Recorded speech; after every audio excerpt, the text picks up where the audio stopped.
Si je me trouve aujourd'hui à Ambérieu-en-Bugey, dans le quartier des Pérouses, c'est parce qu'un certain nombre de comportements ont été signalés, des comportements étranges. En effet, il semblerait qu'un groupe de femmes se livre à des rituels tout à fait inhabituels pour ce quartier. Et c'est alerté par les voisins que nous nous sommes rendus sur place pour mener l'enquête.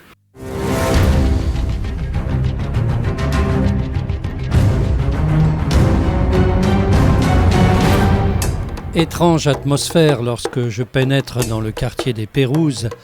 Quelques personnes sont à l'extérieur, soliloquant ou se livrant à des incantations pour le moins déconcertantes.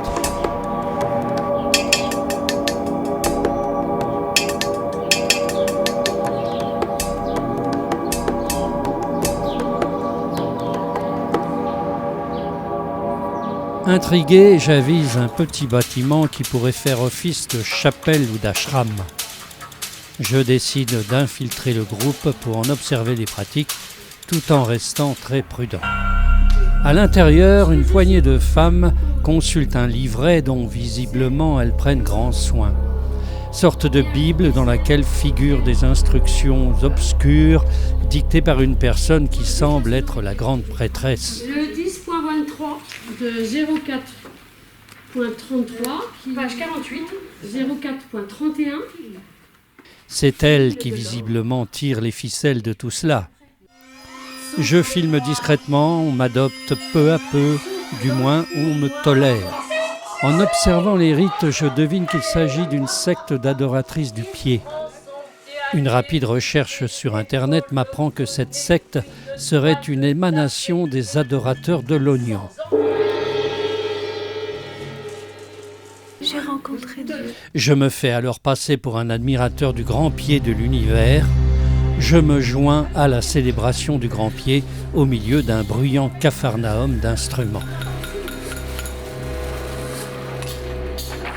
Une fois adopté par ce petit monde, je tente d'interviewer la grande prêtresse. Elle prend la fuite.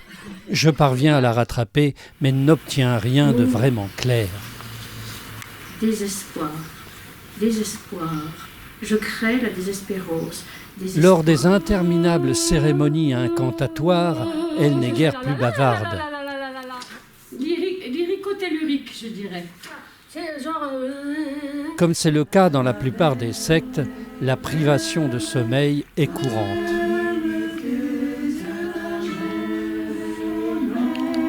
Elle finit par provoquer d'étranges phénomènes chez les disciples.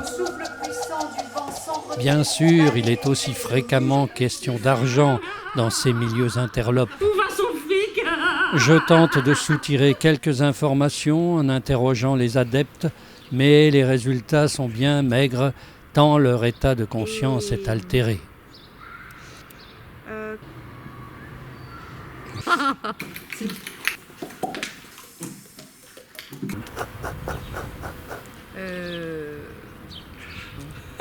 C'est tout mélangé du coup, hein?